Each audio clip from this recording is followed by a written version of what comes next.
Well, on this episode, we're just going to focus on one review, and that is, of course, Day 5 of New Japan Seoul.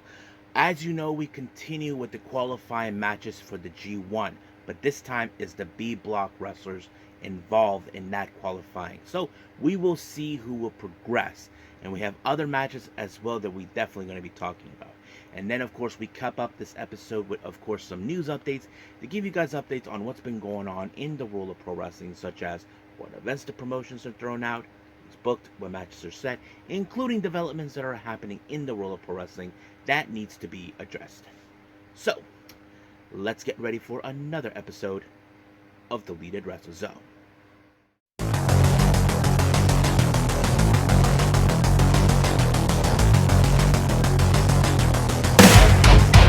Are you ready? Get up, get up! Get up, get up! Get up, get up! Get up, get up! Get up, get up! Get up, get up! Welcome everybody to the Deleted Wrestle Zone, all things that is pro wrestling with AEW, NXT, New Japan Pro Wrestling, TNA, the National Wrestling Alliance, various promotions, wrestlers, matches, and championships. I am your host, Jay Roddy here. So, if you are new to the channel, welcome. This is a channel where we do a lot of pro wrestling reviews from various promotions, not only here in the United States, but also in Japan, Mexico, Canada, Europe, the UK, anywhere in the world where pro wrestling is not as big, but it continues to grow. We also do discussion videos, talk about various topics such as the wrestlers themselves, the promotions, factions, storylines, whatever we want to talk about. We also do more news updates. If I'm unable to put whatever information I get on this episode, I can put it on a separate video by itself. We also, of course, do real-time news updates. If something has to happen in the world of pro wrestling that needs to be addressed ASAP. But also, we also do the Unagi Saka Watch and various other cool things as well. So if you like what you see, please subscribe to us. So click on that subscribe button. You'll be getting a lot of daily reviews and other cool wrestling content as well. But if you like this episode, please give us a like on the like button or a nice comment in the description down below. Now, it's not time to stop yapping and time to get to work. So let's begin with our only review that we have for today, and that is, of course, New Japan Pro Wrestling.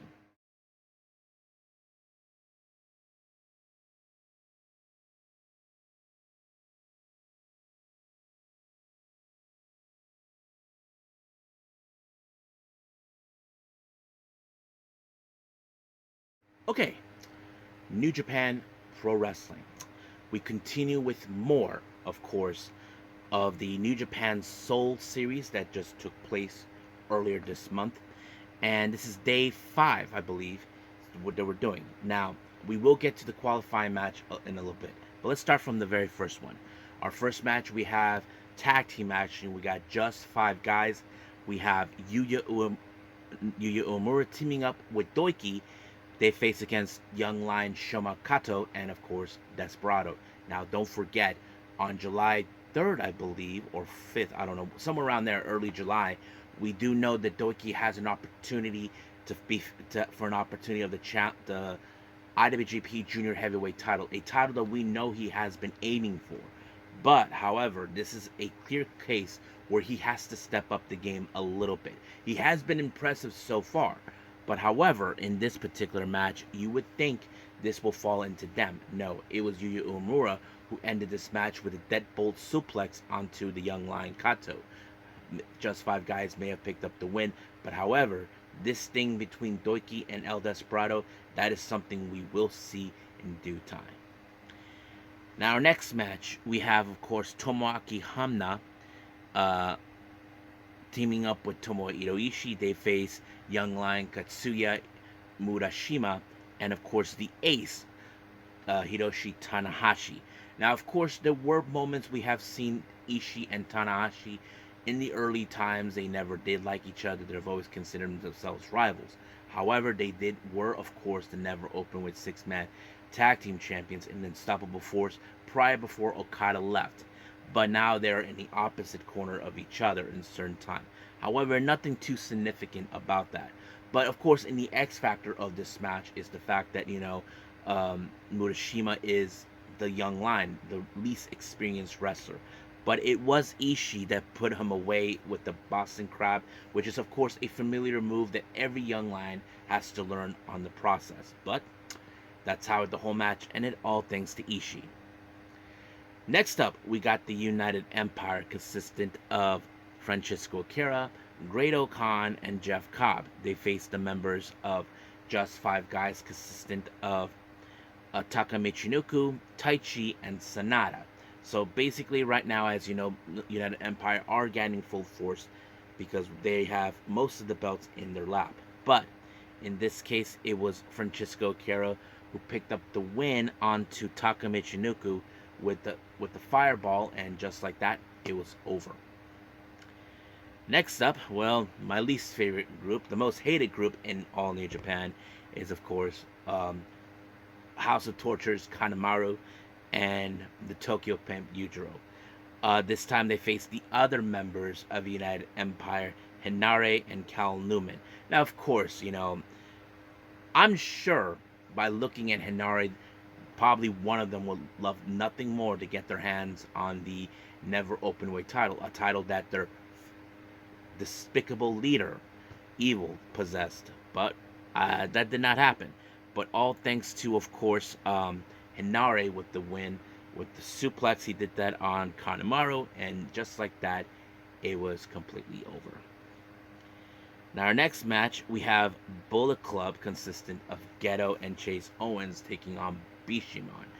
So basically, it was interesting that we don't see Kenta or Ishimori involved in this, either teaming with Chase. I mean, it would have been a much interesting thing to watch, but it did not.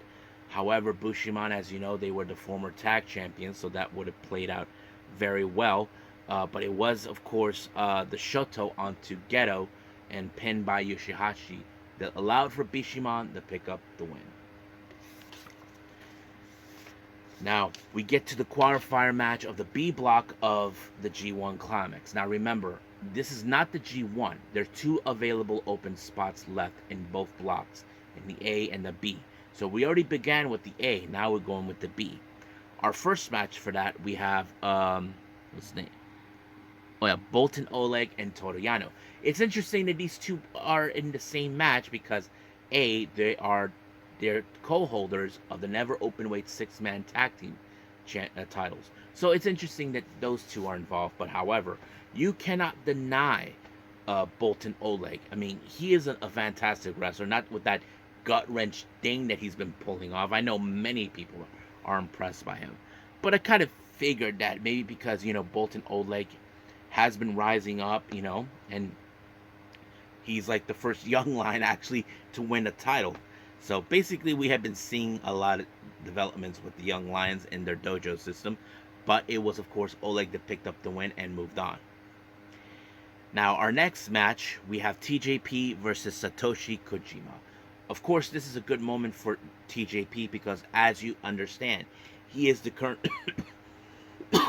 I'm not saying he's the leader, but I'm saying he's the captain steering the ship of the United Empire. So he has to make a good impression in order to get to the G1. I think Hinare is in it as well. Probably Cobb and Khan. So he wants to be part of it. We know that recently he has talked about maybe competing as a heavyweight. So we will see. But he was able to pick up the win when he applied a somewhat of a crucifix or a modified of it or whatever. Just like that, it was over. Now, our next match, we have the other members of the House of Torture, a bunch of scumbags. Dick Togo, Sho, Ren Narita, and of course, Evil. And of course, Sho with his big mouth again. This time they face Bushi, Titan, Yoda and Tetsuya Naito of LIJ. Of course, Sho thinks he's confident enough. I mean, the dude lost the IWGP title. He should be miserable, crying like a little crybaby. That's what he should have been doing. But no, he'd rather keep running his mouth. One of these days, someone's going to break his jaw. But however, of course, there's going to be tactics coming from House of Torture, but that did not stop them. Okay, it was, of course, Naito that put away Dick with the Destino, and just like that, it was over. So I don't know why they keep putting them again in the same match. I mean, we saw them in a lot in the uh, previous day, and now this. Don't ask me why, but nonetheless, we are gonna pay attention more with the G1 Climax 35 qualifiers in the B block and the A block. So we will see who will get the final two spots in both blocks. So we'll see from there. But right now, let's move on with our news updates.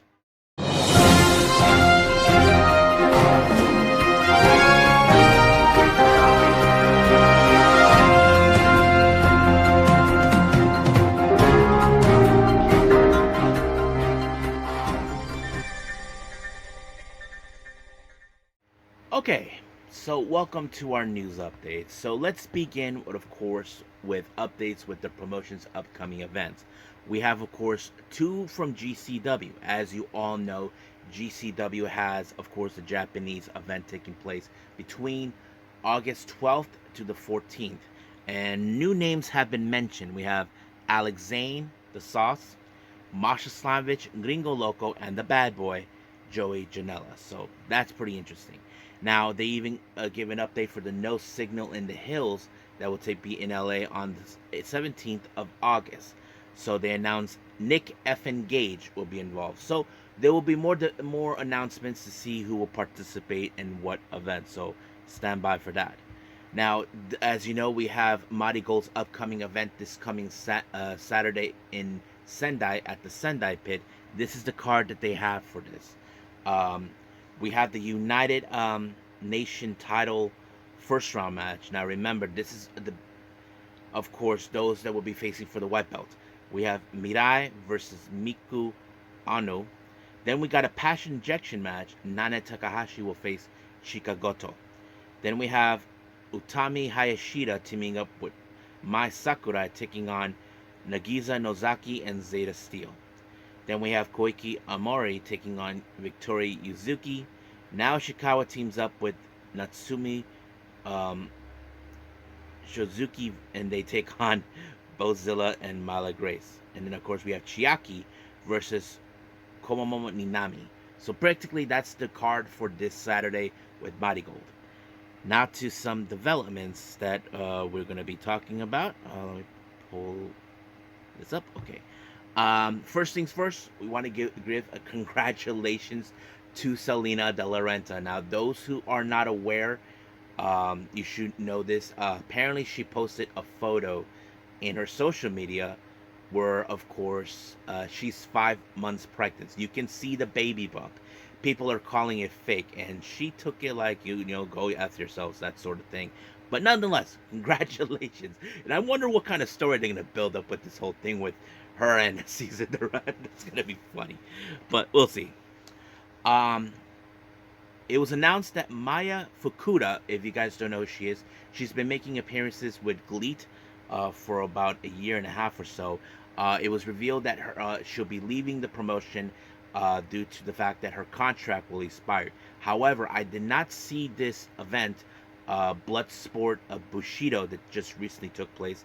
This was her last appearance that we've seen. However, it was also informed that there will be no ceremony, no send-off, which is kind of unusual. And there is no indications what she's going to do next. So that is something that's been unclear.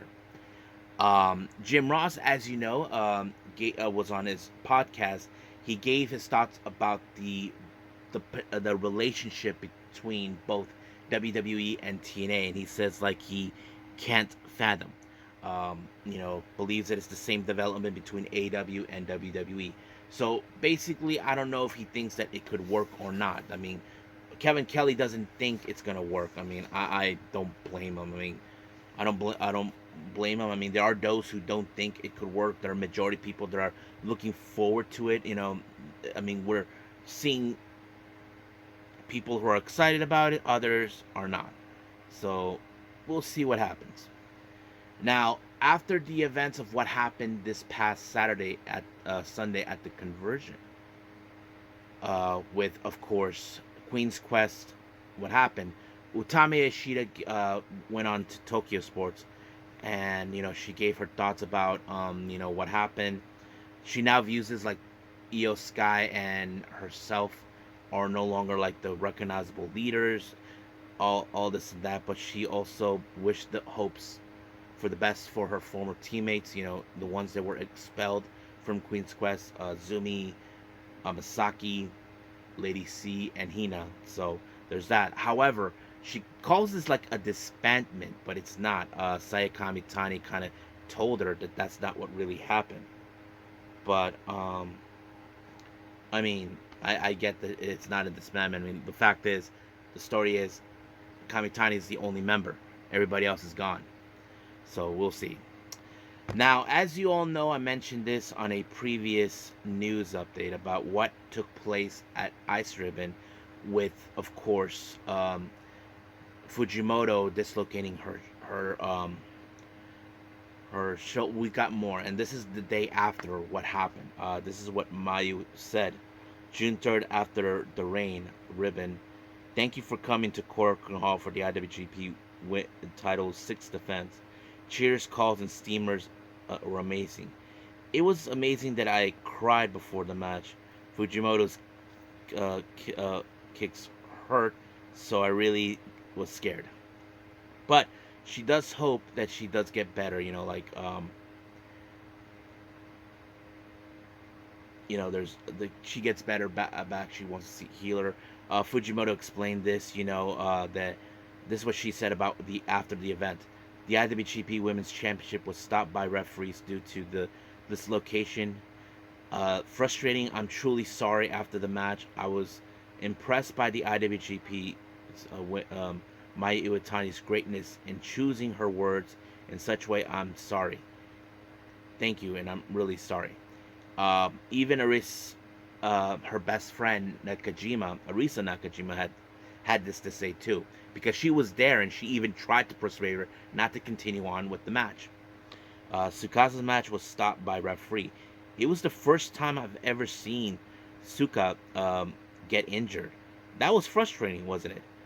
When I ran up to her, she kept muttering, "I could do this."